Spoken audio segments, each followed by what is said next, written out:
1년 전에 카이저님이 나왔을 때 그때랑 시장이 완전히 바뀌었어요. 맞습니다. 실제 현장 상황이 어떤지 좀 궁금하거든요. 불과 그 두세 달 전만 하더라도 사람들이 죽으려고 했어요. 개인 명의의 수도권 아파트는 안 팔려고 해. 올라갈 게 눈에 딱 보이거든. 그래 파는 사람이 되게 우울해해요. 근데 팔 수밖에 없었어. 그거 안 팔면 너무 힘드니까. 그래서 팔았는데 확실히 스탠스가 지금 바뀌었어요. 이미 반등치고 올라가는 게 보이니까 작년 말 올해 1, 2월까지만 해도 아무리 낮춰도 안 팔리는 게 지역이 있었거든요. 근데 지금 낮추면 팔려. 이것 봐라 이러면서 약간 이제 걷어들이는 사람도 있고. 그리고 이 금액이 예를 들어 실투자금이 많이 들어갔다. 예를 들면 송도 같은 경우에서 한 원래 5억 정도 벌었어요. 5억 정도 벌었는데 떨어져가지고 수익금이 5억에서 2억으로 떨어진 거지. 그런데도 이걸 팔아. 근데 그걸 잘 생각해보면 예전에 5억 정도 올라갔을 때 못 팔았어. 세입자 문제도 있었고 그때 중과였잖아요. 세금 내면 나면 5억 남은 중에 한 2억 남고 네. 웃긴 게 지금 떨어졌잖아요. 일반 과세잖아요. 오히려 나. 별로 차이 안 나. 그러니까 막 파는 거야 사람들이. 이제 그런 것들이 막 보이니까. 그런데도 불구하고 인천에서는 총로, 청라, 그 다음에 뭐 어디냐 루원시티 이렇게 A급들 지역으로 팔리는 거죠. 저 밑에 땅은 아직까지 안 팔리고. 그래서 그 밑에 사람들은 와 난 힘들다. 그러면 이제 사람들이 이야기를 하죠. 줄을 서라고. 때가 안 왔다. 그런 식으로 이야기를 하고 있는 거죠. 그럼 지금 매도자분들은 작년 기준으로 좀 적극성을 가지고 팔려고 하다가 이제 좀 오르는 것 같으니 좀 걷어들여 볼까? 급하지 않은 사람들. 네. 반대로 매수자분들은 조금 적극성이 생기셨겠네요. 맞아요. 특히 이제 무주택하고 갈아타기 하시는 분들은 약간 좀 더 적극적으로 가요. 그래서 아까 그 뭐 엘스 데이터 보셨지만 계속 바닥에서 올라온 거 20억 넘어서 계속 거래가 되잖아요. 그 느낌을 알거든. 그래서 딱 보는 순간 사야겠다는 생각을 할 거예요. 떨어졌다가 살짝 올랐죠. 카이저님이 실제로 부동산 투자를 시작하셨을 때가 2012년. 네. 그리고 지금 10년이 좀 넘게 지나서 2023년인데 그때도 하락장이었고 지금도 하락장이란 말이에요. 근데 그때의 하락장과 지금의 하락장 비교를 해보자면 어떤 차이점이 있고 어떤 공통점이 있을까요? 한 20% 정도 빠진 거는 똑같고 둘 다 이제 그 바닥을 찍고 약간 A급들 위주로 바닥 찍고 올라오는 게 보이고 있어요.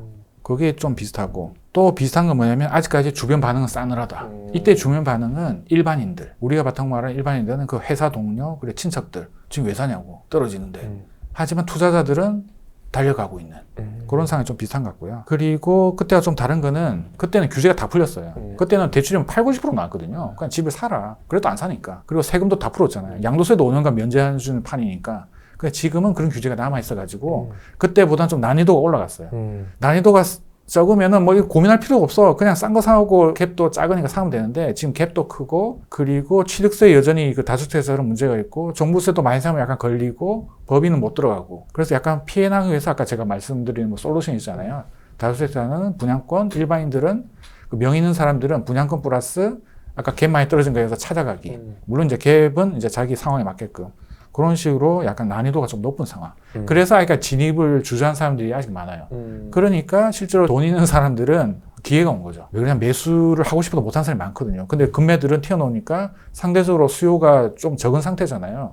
돈 많은 사람들이 어떻게 보면 잔치가 된 거죠. 그리고 이제 제가 생각하기에 그 2012년과 2023년을 비교해보자면 2012년 하락장이 쫙 지나고 나서 많은 분들이 생각하시기에 부동산은 우상향이다. 끝까지 우상향인 자산이다. 라는 게 지배적이었다면 요즘은 또 뭐 예를 들면 인구 감소, 뭐 지방 파괴 이런 것 때문에 이제 부동산 우상향 없다. 쇠퇴기를 걸을 것이다. 이렇게 생각하시는 분도 덜어 있으신 것 같거든요. 네. 부동산은 우상향이다 라는 말에 동의하시나요? 일단 그 학교하고 좀 많이 연관성을 짓잖아요. 보통 우리가 대학교 지방 소멸해가지고 그쵸. 되게 힘들잖아요. 네. 교수님들도 막 이렇게 영업 뛰고 이런 게 신문에 나오고 그랬거든요. 학생 유치하려고. 그만큼 어려운 거는 인구가 줄어드니까. 그렇죠. 그걸 이제 부동산 적용을 해봐요. 그렇지만 대학교도 스카이 이런 데는 여전히 사람들이 많잖아요. 그럼 수요가 많으니까. 예. 그거 똑같은 거예요. 부동산도. 지금 정점을 찍고 내려가고는 있긴 하지만 이 상황을 유지하고 있고 최소한 10년 동안은 인구가 적다고 뭐 망하고 이런 분위기는 아니고 여전히 사람들이 가고 싶어하는 곳이 있잖아요. 지역에서 제일 비싼 동네. 뭐 대구는 수성구, 부산은 해운대구 수영구 이런 것처럼 서울은 누구나 올려오고 싶어 하고 그래서 아무리 인구가 지금 떨어진 거 실제로 보면 되게 조금씩 빠지고 있고 그런 상황인데 그것 때문에 집값이 떨어진다? 그건 말이 안 되는 소리 같아요. 어차피 뭐 양극화는 되겠지만 사람들이 몰리는 지역은 여전히 많이 몰린다. 저도 이제 투자를 할 때 말씀드리는 건 뭐냐면 인구 많고 중소도시는 잘 이야기를 안 해요. 이게 리스크가 너무 크거든. 중소도시 같은데 뭐 1000세대만 정도 들어가도 그 동네만 초토화될 수가 있어요. 그런 리스크는 당연히 하지만은 그거를 일반화시키는 거는 말이 안 된다. 대학교에서도 지방은 힘들지만은 뭐 스카이 서울 주요 대학은 잘 나가는 것처럼. 그래서 지금도 보면 서울 수도권하고 지방 광역시 정도는 당분간 전혀 문제 없다라고 이제 확실하게 말씀드릴 수 있고요. 그 밑에부터 약간 조심해야 돼. 그래서 그 밑으로 가다 보면 뭐 그다음에 창원이고 포항이고 그 정도까지는 괜찮은데 그 밑으로는 얘들이 뜨는 거 보고 들어가고 늦지 않다. 하지만 그 순간에 오면 이제 털 준비를 하고 있어야 돼요. 그럴 바에 안 들어가고 기존 거를 파는 게 더 나을 수도 있겠다라는 생각이 들긴 들어요. 부분적 동의이신 거네요. 맞아요. 지역마다 인구 감소 추세마다 다른 점이 있을 수 있다. 뭐 그럼 이제 부동산이 계속 올라간다. 이렇게 우상향하는 뭐 그래프나 데이터 같은 걸 볼 수 있는 것들이 있을까요, 저희가? 제일 유명한 게 반포주공 이런 거. 반포주공, 뭐 압구정현대, 그죠, 그죠. 예. 부산에 뭐 남구 이런 데 가볼까요? 가봐요. 이 보면 06년부터 이거 어차피 그래프 제거한 게 06년부터 있는데 쭉 가다가 이때 들어간 사람이 제일 많이 먹었지. 이때도 보면 한동안 떨어지다가 이래 됐잖아요. 이게 6억이 순식간에 16억이 됐어요. 7억이 됐네요. 와. 이게 그 삼익비치가 부산의 그 대표적인 뷰 봐봐. 이 바로 앞에 광안대교 있고. 그래서 이 보면 6억이 순식간에 16억 같잖아요. 아직도 기억나는 게 이때 6억일 때 사람들이 공투를 많이 했어 여기다가. 공투를 해가지고 약간 3분의 1씩 매가가 5억이면 전세 한 2억 정도 해가지고 3억이 필요하잖아요. 1인당 1억씩 들어간 거지. 16억 같은 게 지금 10억이 깨져서 밑으로 내려왔잖아요. 이렇긴 하지만 나중에 조금 있으면 다시 올라갈 거예요. 그래서 이제 장기적으로 봤을 때 이건 좀 심하게 빠지겠는데 그러니까 부산이 참고로 말씀드리면 부산도 엄청 많이 빠졌어. 근데 지금 서울 수도권이 올라가고 있잖아요. 네. 그럼 사람들이 그다음부터 지방 다시 보기 시작해요. 그죠. 그건 부산이거든. 그죠. 지금 빠른 사람들은 그 광역시로 좀 가고 있어요. 그래서 이거는 말로 온 김에 좀 참고를 하시면 될 것 같고. 어쨌든 우상향이다. 자, 그러면 아까 강남 봤는데 서울 수도권 다른 지역들 이렇게 그래프를 한번 볼 수 있을까요? 이런 것도 보면 우상향이네요. 쭉 올라갔다가 쭉 올라갔다가, 이렇게 빠지고 네. 이런 것도 이것도 쭉 뭐, 올라가다가 네. 빠지고. 근데 이게 비슷할 수밖에 없는 게 이게 뭐 어차피 전체 서울 안에서의 그 해당한 거잖아요. 그래서 이제 전반적인 추세는 약간 늦을 뿐 결국에는 이렇게 따라가더라고요. 그래서 이게 기회라고 생각하는 거예요. 이게 만약에 뭐 인구 절벽 때문에 이렇게 갈 것 같다고 못 사지. 네. 그런데 서울이 이렇게 올랐다가 빠졌는데 이 가격이 아까 보면 2, 3년 전 가격으로 돌아온 거잖아요. 그래 따지면 너무 싼 게 된 거죠. 카이저님이 이제 실전 투자를 이제 10년 넘게 하셨는데 나는 이 원칙만은 꼭 지킨다 하는 게 있을까요? 아까 잘 짚으셨네요. 첫 번째 원칙이 한번 생각해봤어. 해보니까 투자 기간 동안에 이걸 1년으로 잡지 2년으로 잡을지 더 이상 안 떨어질 지역을 찾아야 돼가. 지역이든지 아니면 종목. 그래서 이거 들어가면 계속 추세가 좋긴 한데 너무 많이 오른 것들은 본능적으로 좀 거부감이 일어나요.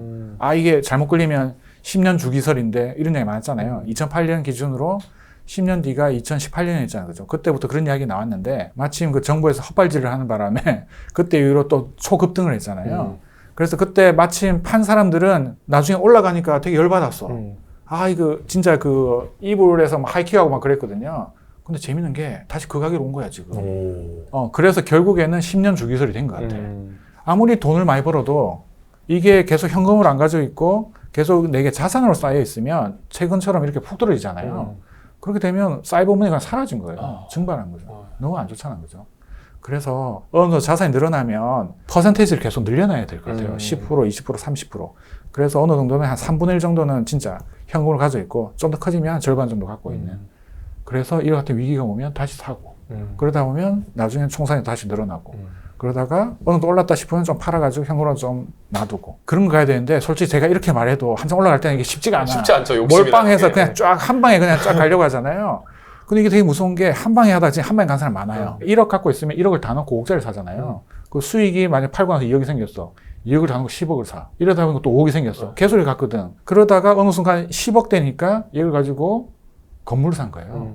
50억짜리 40억 대출받고 이 50억짜리가 40억이 됐어. 그럼 내 돈은 0이 돼요. 이자는 계속 나가고. 그쵸. 팔아야지. 계속 하다 보면 한 번은 걸려. 그때 내가 몰빵에 있으면 망한 거예요. 근데 그 한 번이 언제 올지 모르잖아요. 겁나잖아요. 그래서 항상 쟁겨놔라. 두 번째는 내가 팔을 때 누가 살 사람이 있어야 되잖아요. 그래서 이 바닥에서 이야기가 까치밥 이야기가 있어요. 내가 팔았을 때 뭔가 좀 남는 느낌이 들어야지 매수자가 산다. 아 진짜 아무리 그 높은 가격에 내놓으면 매수자의 느낌에서 이거 고점인 것 같은데 이러면 안 사거든. 그래서 그 가격보다 싸게 내놔야 돼. 적당하게. 그래서 중요한 건 내가 싸게 사야 돼요. 매도 차익 여유가 막 3억 있는 사람하고 5천 있는 사람은 느낌이 다르잖아요. 그렇죠. 어쨌든 팔 때도 매수자가 있어야 되잖아요. 근데 계속 하다 보면 좀 흐름이 보여. 아, 그게 끝물이야. 그럴 것 같으면 끝물 되기 전에 털고 나와야 돼요. 그걸 갖고 있다가 다른 거 할 때 써야죠. 그래서 첫 번째는 아까 말한 것처럼 더 이상 떨어질 것 같지 않은 거. 그런 이제 시기 조절해가지고 시기가 짧은 시기면 예전에 법인이나 뭐 최근에 매매사업자 해가지고 빨리 터는 걸로 하고 아, 이거 봐도 아무리 봐도 장기적으로 너무 좋아. 그런 애들은 이제 오래 가야 될 거잖아요. 그건 개명을 해서 2년 뒤에 일반 가격에 파는 거. 근데 어느 순간 이 분위기가 또 좋아지면 중과를 하기 시작해. 그렇죠. 아, 이래는 또 묶일 수가 있거든. 네. 그래서 그 흐름 좀 봐야 돼. 아, 이 보니까 중과를 묶일 것 같아. 만약에 우리가 세종을 샀는데 보니까 서울이 급등해가지고 다시 강남 말고 마용성 묶어버렸어. 그럼 세종 걸릴 확률이 없잖아요. 그죠. 빨리 털어야 돼. 중과 딱 묶이는 순간 그 세금이 너무 크거든. 그게 어떻게 보면 우리가 깎아줄 수 있는 최대 금액이라고 생각하면 돼요. 그래서 딱딱 치면서 깎아야 돼. 아시겠죠? 1번, 2번을 더한 답은 욕심 부리지 마라. 아, 그게 맞아요. 욕심 부리지 마라. 이번에 월브닷컴에서 부자 되는 기회를 잡는 그런 타이밍 투자에 대해서 알려주신다고 들었는데 이게 어떤 타이밍을 말씀하시는 건가요? 이때 타이밍은 그런 거죠. 이제 그 언제 사야 되는지, 언제 사고 언제 나와야 되는지. 그래서 보통은 이제 2년 단위로 진행이 되고 요새 뭐 계약갱 청구 때문에 4년 단위이긴 한데 항상 들어갈 때도 해당하는 이제 그 분위기를 봐야 되고 팔 때도 봐야 되는데 팔 때는 어떻게 보느냐. 입주 물량 같은 경우에서는 서울 경기는 약간 좀 쌓이들 수 있긴 한데 뭐 인천부터 지방 웬만한 지역들은 입주 물량의 영향을 상당히 많이 받거든요. 그리고 서울 경기도 그렇고 그래서 이제 그 들어갈 때 물량이 적으면은 안정적으로 전세를 맞출 수가 있고 그리고 빠져나올 때도 물량이 없으면은 쉽게 팔 수가 있잖아요. 그래서 그게 어떻게 보면 타이밍의 이제 최고봉인 거죠. 입주 물량 보는 거. 그리고 또 시기적으로 지금이 상당히 절호의 기회인 것 같아요. 바닥을 찍고 살짝 올라오고 있어서. 또 정부에서도 이제 그 미분양이 많아가지고 대책들을 상당히 많이 하고 있잖아요. 정부에서 적극적으로 뭔가 좀 규제를 없애려고 한 대책이 났다는 거는 거의 바닥에 가까워져 있다는 증거고, 그리고 지금 실제로 이제 그 서울이나 경기도 주요 지역 아파트들은 바닥을 찍고 올라오고 있는 거에 보이기 때문에 확률적으로 지금 들어가시면 꽤 괜찮은 것 같다는 생각이 들어요. 집을 사려면 아무래도 20대는 돈이 없잖아요. 그죠? 그리고 집을 적극적으로 고민하시는 분들이 30대부터 이제 스타트하고 살 때는 더욱더 욕구가 강할 거잖아요. 그래서 이제 30, 40대 분들 특히 처음 사시거나 아니면 기존에 이제 갖고 있는데 이 보니까 마음에 안 들어. 그럼 이사 가고 싶잖아요. 갈아타기 할 때. 그런 분들이 이제 지금 진입하기에는 솔직히 갭은 필요 없잖아요. 실제로 실거주하니까.